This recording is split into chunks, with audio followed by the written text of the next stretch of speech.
अस्सलाम वालेकुम वरहमतुल्लाहि ताला वबरकातुहू। शरबत गुलाब और शरबत रूह अफ़ज़ा दोनों में जंग छिड़ी हुई है। और अभी तक तो सभी शरबत थे, चाहे वो रैक्स कंपनी का हो, चाहे वो देहलवी कंपनी का हो, चाहे वो हमदर्द कंपनी का हो या अदर किसी कंपनी का हो, सारे ही शरबत थे और बहुत ज्यादा क्वांटिटी में मार्केट में शरबत चल रहे थे। लेकिन एक कानिए ने आकर के सारे शरबतों को डिफरेंस कलर दे दिया और डिफरेंस मजहबों में बांटने की बात कर दी। एक बंदे ने, सिर्फ एक बंदे ने, और उसने सबसे पहले जो चाल चली वो हमदर्द कंपनी का रूह अफ़ज़ा, इस पर चाल चली कि रूह अफ़ज़ा पियोगे तो मस्जिद बनेगी, मदरसा बनेगा, रूह अफ़ज़ा पियोगे तो इससे आतंकवादी पैदा होंगे, रूह अफ़ज़ा पियोगे, ये रूह अफ़ज़ा नहीं है, ये शरबत नहीं है, ये शरबत जिहाद है। ऐसे लफ्ज इस्तेमाल करे बाबा रामदेव ने अपने शरबत गुलाब को बेचने के लिए।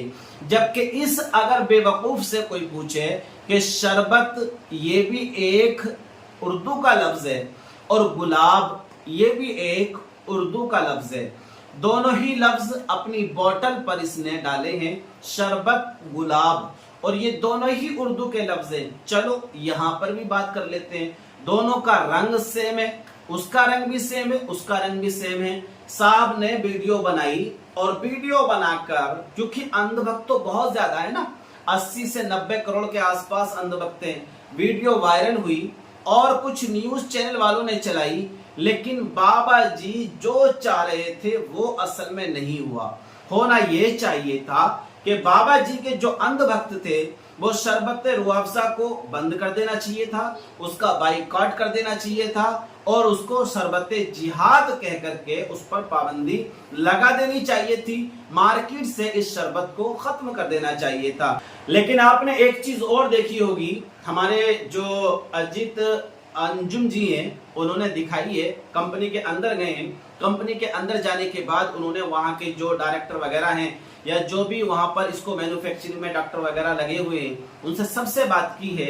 तो वहां पर भी सारे के सारे काम करने वाले वो हिंदू हैं, गैर मुस्लिम हैं, और 80% के आसपास तकरीबन गैर मुस्लिम हैं जो इसमें काम कर रहे हैं, जो बनाने की विधि को अंजाम दे रहे हैं। चले उनकी बात भी छोड़ दीजिए। अब इन्होंने यहाँ पर एक बावेला उठाने की कोशिश की। इधर मुसलमान लगा हुआ है वक्फ बिल के ताल्लुक से, पूरा परेशान है, डिप्रेशन में चल रहा है, उसकी जिंदगी से खुशियां छीनी जा रही हैं, उसकी अपनी संपत्ति को बर्बाद करने की गवर्नमेंट कोशिश कर रही है। उधर तो मुसलमान इस डिप्रेशन का शिकार है और इधर इसी पर यानी कि गरम लोहे पर चोट मारने का काम किया बाबा रामदेव ने। और वो यही काम किया कि भाई तुम अभी तक क्या क्या पी रहे हो। मैंने इसके ताल्लुक से एक वीडियो और बनाई थी कि तुम क्या क्या पी रहे हो, लेकिन तुम ये जो शरबत रूह अफ़ज़ा पी रहे हो ना, ये शरबत रूह अफ़ज़ा नहीं है, बल्कि इससे जो बनती है मस्जिदें बनती हैं, इससे मदरसे बनते हैं, और ये शरबत नहीं है, शरबत जिहाद है। और यही वीडियो इनकी जब वायरल हुई तो आइए मैं आपको बताता हूं कि देखिए क्या हुआ सिलसिला। फिर सिलसिला ये हुआ कि इनकी जो बात है ये कोर्ट तक पहुंची, और कोर्ट में पहुंचने के बाद अब कोर्ट ने क्या कहा है, वीडियो हटाना पड़ेगा दिल्ली हाई कोर्ट। ये दिल्ली हाई कोर्ट ने कहा है कि दिल्ली हाई कोर्ट ने बाबा रामदेव के शरबत जिहाद टिप्पणी पर नाराजगी जताते हुए कहा कि अब उन्हें ये वीडियो हटाना पड़ेगा।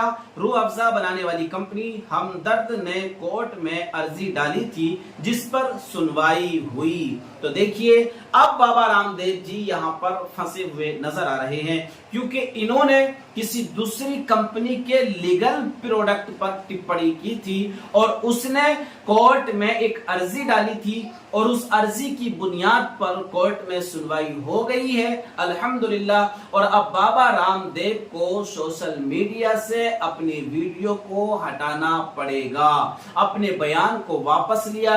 यानी कुल मिला के हाई कोर्ट, दिल्ली की तरफ से बाबा रामदेव को ये मार पड़ी है। अब समझदार के लिए इशारा काफी है कि भाई अब समझ जाइए, होशियार हो जाइए, आपके भौंकने से सारी बातें सही नहीं होती हैं। अभी कोर्ट है, हाई कोर्ट है, वहां भी इंशाअल्लाह अज़्ज़ा वजल अगर अर्जी लगाई जाए, अपील दायर की जाए, तो वहां भी अभी सुनवाई होने के चांस है, क्योंकि ये हिंदुस्तान है, ये हिंदुस्तान संविधान से चलता है। ये ऐरे गहरे नत्थु खैरे के कहने से नहीं चलता है, ये संविधान से चलता है। तो बहरहाल बाबा रामदेव को मुंह की खानी पड़ी है, और जिसकी बुनियाद पर इन्होंने माफी भी मांगी है और अपनी वीडियो को हटाने का सोशल मीडिया से ये इन्होंने वादा किया है कोर्ट से कि वीडियो को हटा दिया जाएगा, और इन्होंने माफी भी मांगी है। तो देखिए, ऐसे इंसान, मेरा बताने का मकसद ये है कि ऐसे इंसान कहीं तक भी गिर सकते हैं हिंदू मुस्लिम कराने के चक्कर में। यानी दवाइयां बेचनी है आपको, शरबत बेचना है, तो आप अपनी मेहनत करो ना, अपनी मार्केटिंग करो, लेकिन दूसरे पर टिप्पणियां करके, वो भी गलत टिप्पणियां करके दूसरे को नीचा दिखाने की आप कोशिश करें और अपने प्रोडक्ट को ऊपर दिखाने की आप कोशिश करें, ये कहीं तक भी दुरुस्त नहीं है और ये तरीका बेहतर नहीं है। तो शायद मेरी बात आपको समझ में आई हो। अगर वीडियो आपको समझ में आई हो तो वीडियो को लाइक और शेयर करिए। अगर चैनल पर पहली बार आए तो जरूर सब्सक्राइब कर दीजिएगा।